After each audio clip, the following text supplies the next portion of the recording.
All right, so we're back because we have to break down some of the rest of these fights on the Misfit/DAZN boxing card. Now, we already did Sensei and Kenny for obvious reasons, but the next one I had to cover was one that I didn't even really get to see. I wasn't ringside for this one, but I wish I would have been because it was possibly the performance of the night based on what we knew, or I guess the lack of what we knew heading into the fight beforehand, and that is Deji versus Fousey, because in this fight, two things happened. One, Fousey taught us all a lesson that I'm going to get to later, but number two, Deji finally showed everyone the talent he really has when he prepares for a fight. So how did Deji beat Fousey? Well, he took Yusuf seriously and he took himself seriously for the first time in his career. What do I mean? The breakdown.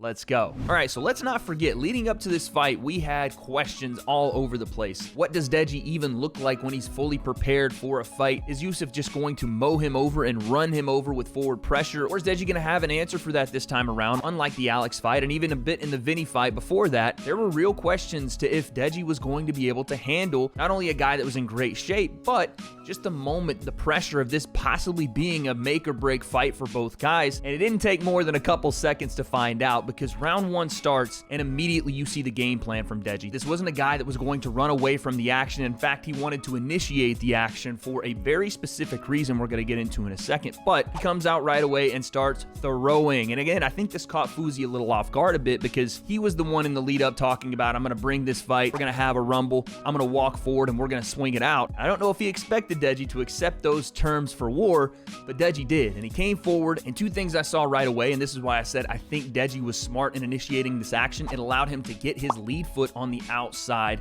of Fousey's. This lead foot battle we've talked about before will set up your rear hand to come straight down the pipe. It just opens your stance and gives you a straight line angle to attack, whether you're leading the dance or countering. And you saw it right away, because the second thing happened, and that was Deji pawing out his lead hand and playing with that lead hand of Yusuf to do a couple things. One, to get him distracted, right? To have him playing a game and not realizing this backhand was going to come behind it. And two, try to draw out the right hand from Yusuf. And then over the top of that, Deji would come back with the lead hook. Boom, straight left hand down the pipe. That became his go-to combination. As he parried the lead hand, and Fousey would either feint out a jab or throw a right hand, Deji over the top, boom, lead hook, straight left hand down the pipe, and as Fousey continued to walk into range with no head movement, it was successful over and over and over. But these are things that I had never seen from Deji, and I truly mean that. I know people in his camp will be like, we tried to tell you guys, but it was one of those boy who cried wolf situations where we had heard it time and time again, that this is how Deji is in camp, that he might technically be a better boxer than even his older brother KSI, but we had never seen it in an actual fight. We'd only seen flashes of it here and there and with specific shots that he could set up, but in this fight, he brought it all together. Again, this was only Yusuf's second fight after a 3-year layoff. Technique wasn't great, but we didn't think it would be. I just didn't realize Deji was going to be a fucking monster. So again, more of the same in the first round. Deji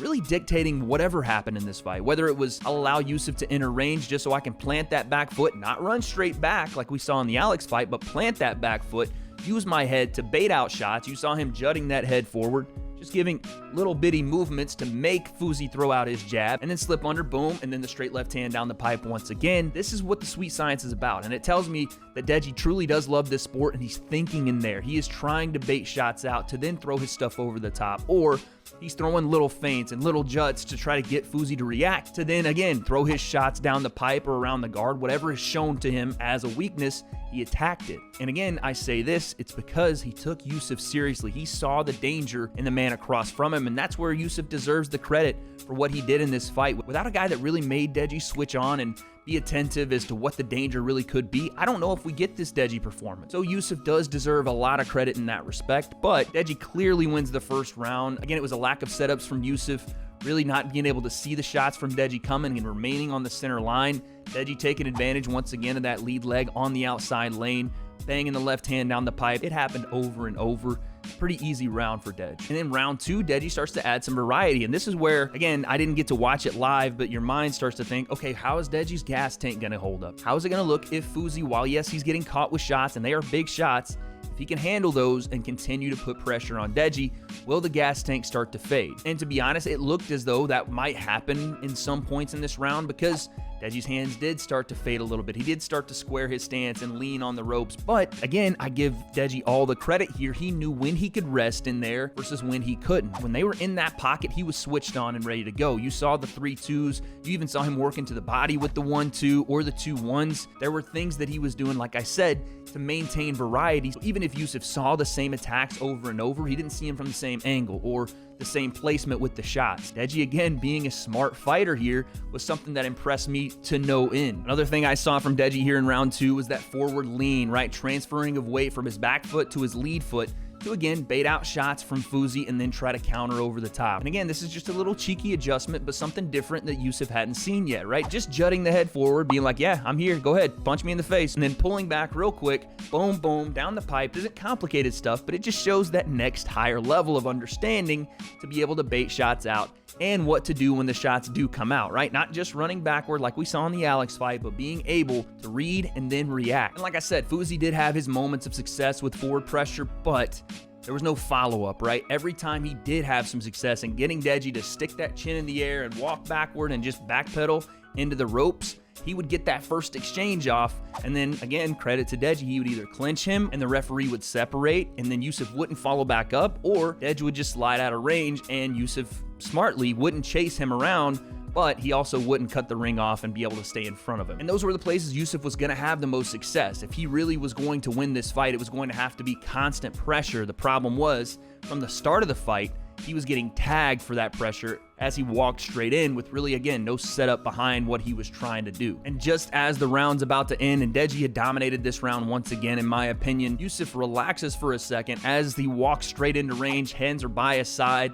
Deji cracks him with a stiff jab, puts him on his ass, and that was a huge moment for the fight. Because not only had he shocked everyone with his boxing acumen and being able to stay in for just those 2 rounds and look relatively fresh, but now he's showing that natural power that everyone in the gym also talked about, him and KSI having. Again, it was based off the fact that he was switched on, knew what shot to go to, and caught Yusuf because, once again, the pressure was unmasked. He was just walking into range. Deji took advantage. Then we head to round 3, and by this point, Deji is running away with this fight. You even saw him calling Fousey on in this round. It was almost like he got that second win. And again, these little moments show you how seriously Deji took his conditioning and his training for this fight, because we had never seen Deji this fresh in the 3rd round. Ever.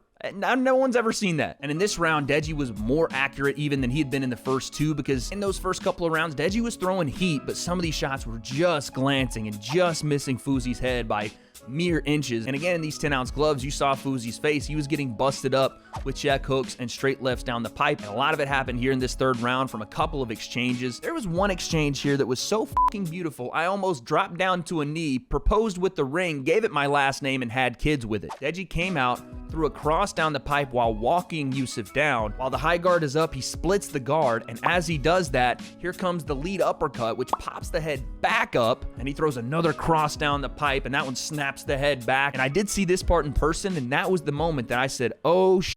Deji's a real problem, not just for Yusuf, but at his weight in this YouTube boxing scene for everyone, because it was accurate, it was powerful, he did it in the later rounds, and it was him putting his foot down on the pedal and starting to pressure Yusuf backwards, something that I didn't know if he had the gas tank to do. But here we are in the 3rd round, and he's looking fresher than a bouquet of roses on Valentine's Day. And that exchange definitely hurts Fousey pretty badly. The referee was already giving it a good look. Here comes the towel from Yusuf's corner. The fight is waved off, and Deji is officially 1-0 as a pro boxer. The crowd went fucking bananas. I'm talking 20,000 people. I was sitting next to Hasim Rahman Jr. Couldn't even hear him next to me. That's how loud it got. It was such a cool and just heartfelt moment to see Dej put in the work that everyone had said, bro, if you just do this, if you just put this work in, that weight will be lifted. It absolutely was. So congrats to Deji, man. What a fight. And again, he shocked everyone because the talent was always there. Even if I didn't get to see it because it wasn't really shown in fights, the people that saw him in the gym, he himself knew it was there. All he had to do was take himself